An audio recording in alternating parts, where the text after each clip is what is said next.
Hello Luminaires, Blau aka Cove here. Happy to announce that version 5.4 has now been released. Now as always, this update has a ton of features, enhancements, and bug fixes, so we will try to highlight the major ones and then link to the release notes down in the description down below. To start off, we know there are a lot of users that use Lumia on and off stream, so we want to give those users a lot of options to choose whether you take in alerts and chat commands or not.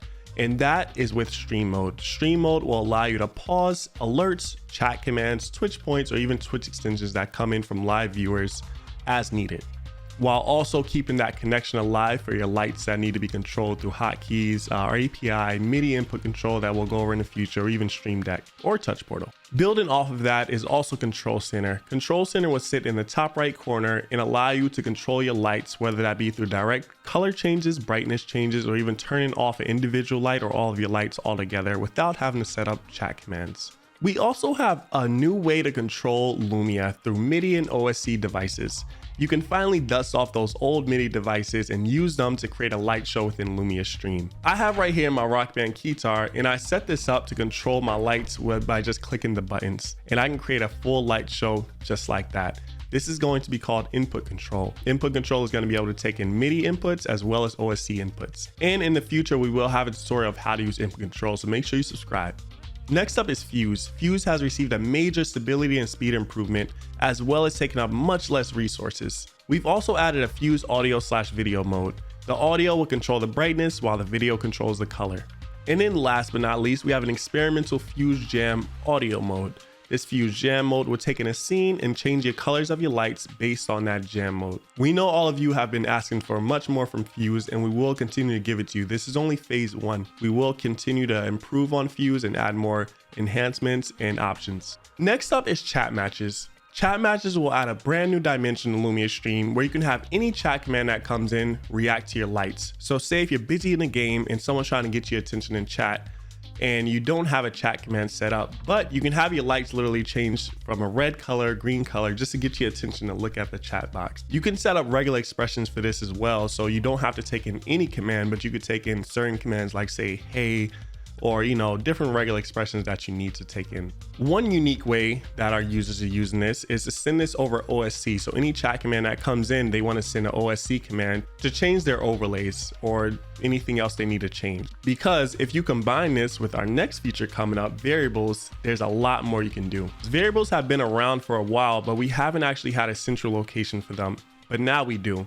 And we have a lot more variables to choose from. So you can have variables for your Twitch follower account, your latest follower, the username who just chatted, even their user color that you can send over to anything else you need to, and tie it into anything else.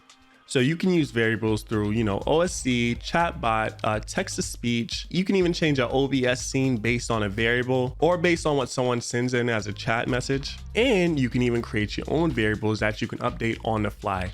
We even have variable functions like read file, where it'll read the latest text inside of a file, or even read URL will literally take in a GET request from a URL and take in the text that comes out of it, or selection, which I mentioned earlier, where you can control an OBS scene. So you can have 3 OBS scenes a user can choose from, and you can allow that as a Twitch point or even a chat message where they can choose only those 3 scenes. And if it doesn't match that selection, then it won't trigger.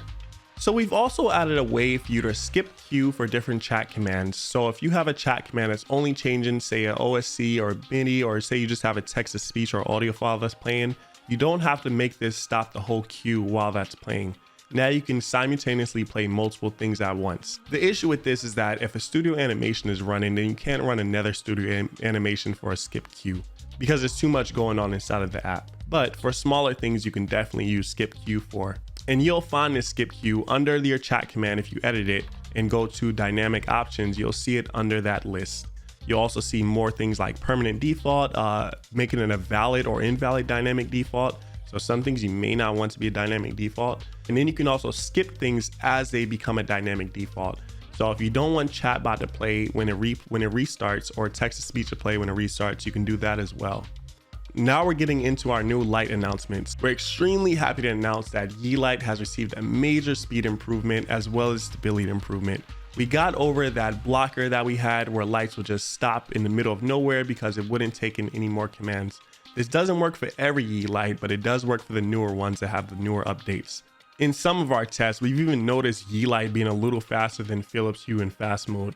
We also have an announcement for Tuya. Tuya has moved to their V2 API, which we are using now as well. You'll have an option to update if you go to connections and edit either Tuya or Smart Life, because Tuya and Smart Life are the same things under the hood, and you can edit the connection and switch to the V2 API on command. The V2 API will require a developer account, but this is beyond us. We can't control this. You'll have to set up, but we do have a video tutorial for this that we'll link down in the description down below as well. You'll notice a major speed improvement as well as stability improvement because you're using your own API developer account rather than ours. There's so much more to go over, like delays being added to commands and alerts, more Twitch extension values to choose from, Magic Home improvements, SteelSeries GG integration, even voice mod being available for both the free and premium users. But we have to end the video soon. Please check out the full releases at lumiastream.com/releases, and every link that we mentioned will be down in the description down below. Also, make sure you update your Stream Deck and Touch Portal plugins, because now we have dynamic states where it would actually show if Lumia is on or stream mode is on or even Fuze is on or off, as well as adding a stream mode option to both Stream Deck and Touch Portal. We're glad you joined the movement of lighting up your stream, and we hope you have a luminous day.